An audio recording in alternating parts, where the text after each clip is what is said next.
So last weekend, I called my uncle to help fix a leaky faucet in my kitchen. He's the family's self-proclaimed handyman, which basically means he once built an IKEA bookshelf without swearing out loud. When he arrived, he was armed with a duffel bag, an alarming number of rubber bands, and a confidence that could only come from watching too many 5-minute crafts on YouTube. The leak was slow, a polite drip, really. Nothing to panic over. But Uncle Joe took one look, cracked his knuckles, and declared, "This calls for a life hack."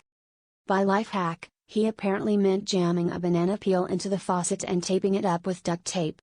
When I opened my mouth to protest, he shushed me and said, "Trust the process." I watched in horror as he narrated each step like a discount Bob Ross, except instead of happy little trees we had resourceful little plungers.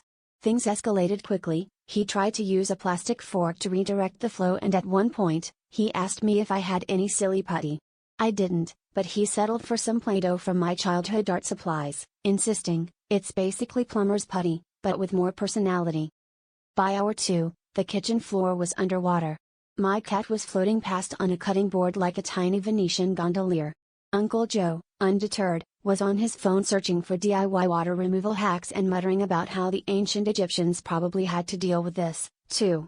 The neighbors came by to ask if we were installing a pool.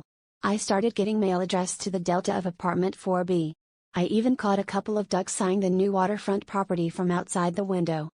Finally, I called a professional plumber, who walked in, stared at the faucet, and just turned the wrench. The leak stopped. Just like that. Uncle Joe looked at the plumber, then at me, and said, "Huh. I always thought a wrench was just a fancy name for a life coach."